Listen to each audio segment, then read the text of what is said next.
Hello friends, class 10th का exercise 9.1 का question number 2 करते हैं।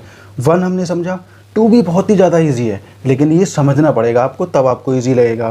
तो हम क्वेश्चन को पढ़ना शुरू करते हैं, उसके बाद में डायग्राम को भी मैं समझा दूंगा कि ये डायग्राम मैंने किस तरह से बनाया है। तो चलिए दोस्तों, क्वेश्चन को समझते हैं।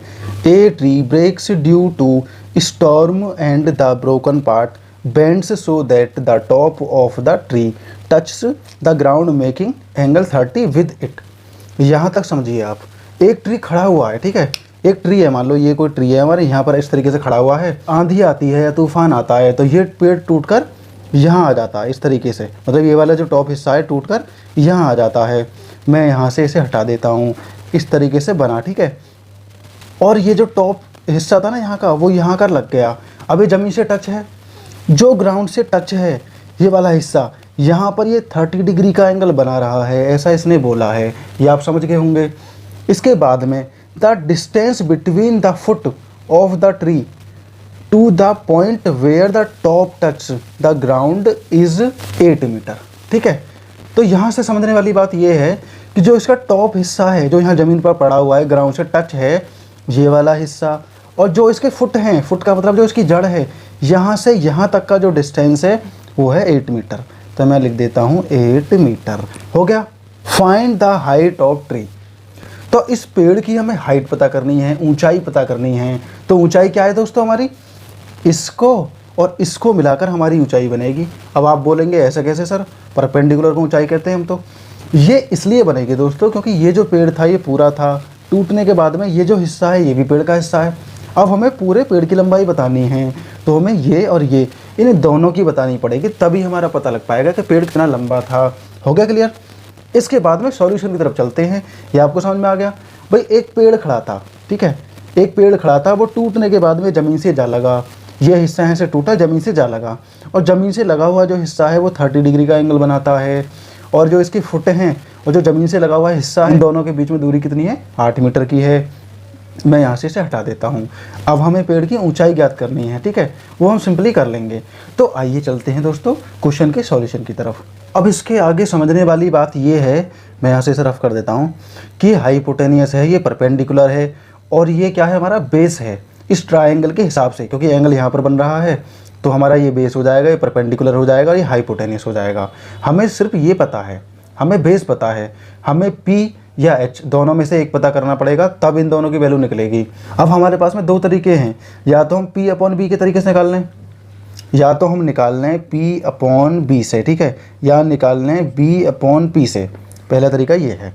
दूसरा क्या है, H/B से भी निकाल सकते हैं, B/H से भी निकाल सकते हैं। ये फंक्शन यूज़ करके हम सॉल्व कर सकते हैं। तो अब हम बेस्ट तरीके से करेंगे, हम करेंगे P/B से। P/B हम रख देते हैं और कर देते हैं शुरू। P/B हमारा होता है tan थीटा के बराबर। tan थीटा क्या होता है, परपेंडिकुलर अपॉन बेस के बराबर। तो आगे सॉल्व करना शुरू कर देते हैं। tan थीटा P/B, तो थीटा एंगल जो है हमारा वो है यहाँ 30 डिग्री, इक्वल टू P हमको पता नहीं है, और ABCD जो भी मानोगे वो आप मान लेना, मैं डायरेक्ट P से इसे रख रहा हूँ, ठीक है।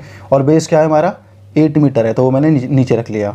अब tan 30 जो होता है हमारा वो 1/√3 के बराबर होता है, और ये P/8 ही रहेगा। अब यहाँ क्रॉस मल्टीप्लाई करेंगे तो यहाँ पर आ जाएगा हमारा P रूट के साथ में P√3 इक्वल टू 8 आ जाएगा। अब P इक्वल टू 8/√3 हमारा आ जाएगा P की वैल्यू। तो मैं यहाँ रख देता हूँ P/√3, ये इसकी वैल्यू हो गई, ये हो गई P की वैल्यू। अब P तो निकल आया, अब हमें H भी निकालना है। तो P हमने निकाल लिया। H निकालने के लिए भाई दोनों में से हमें एक की वैल्यू पता होनी चाहिए थी। अब हमें दो की पता है, BV हमें पता है, PV हमें पता है। H निकालने के लिए हम क्या लगा देंगे, पाइथागोरस थ्योरम लगा देंगे। तो पाइथागोरस थ्योरम क्या कहती है हमारी, पाइथागोरस थ्योरम हमारी कहती है कि H⁴ बराबर P⁴ प्लस B⁴ मतलब हाइपोटेनस का स्क्वायर होता है हमारा परपेंडिकुलर का स्क्वायर प्लस बेस के स्क्वायर के बराबर।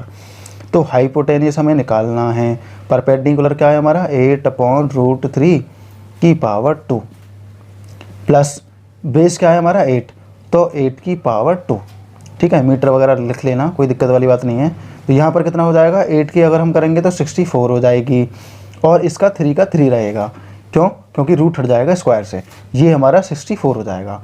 आगे H⁴ 2 नीचे हम क्या करेंगे, 3 रख देंगे, ऊपर ये 64 का 64 रहेगा। अब जब हम एलसीएम लेंगे तो इसमें 3 की मल्टीप्लाई हो जाएगी, 3 4 जा 12, 3 6 जा 18 और 1 19, 192 इतना हो चुका है। अब इसको टोटल करते हैं। टोटल क्या आएगा हमारा, 4 2 6 आ जाएगा और ये 15 का 5 आ जाएगा, ये बचेगा 1 और 1 2, इतना आ गया 256/3।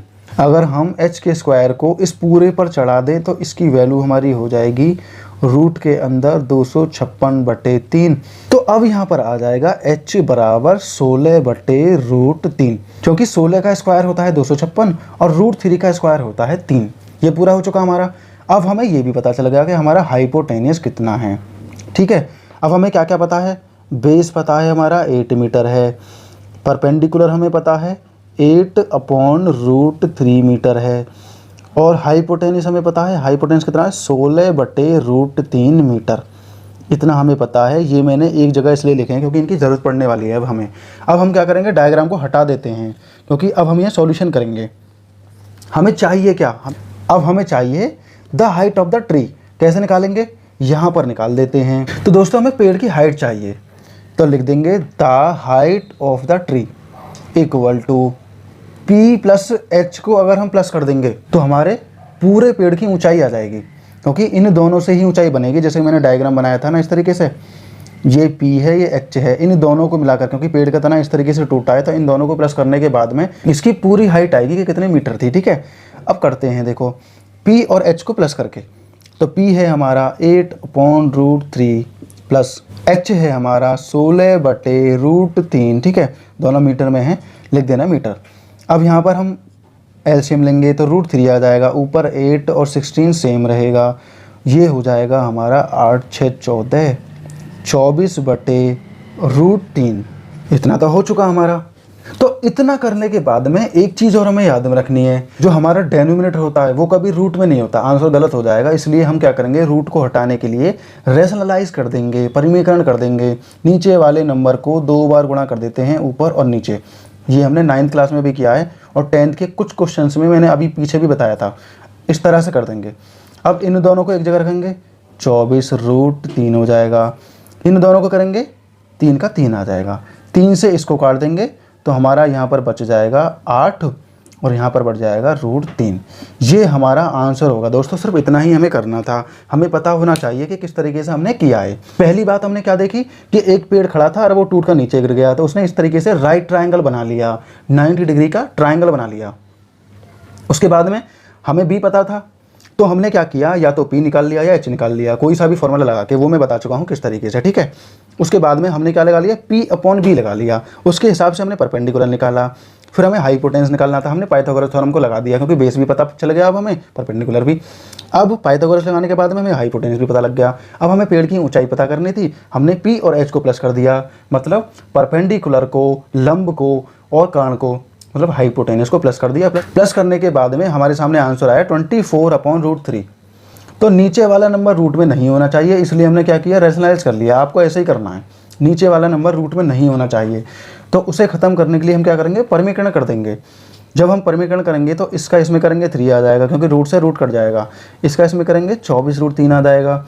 अब 3 से 24 को काटेंगे, 8/3 आ जाएगा, 8/3। ये हमारा फाइनल आंसर होगा दोस्तों। तो ये क्वेश्चन हमारा इतना ही था, ये क्वेश्चन हमारा यहीं पर फिनिश हो जाएगा।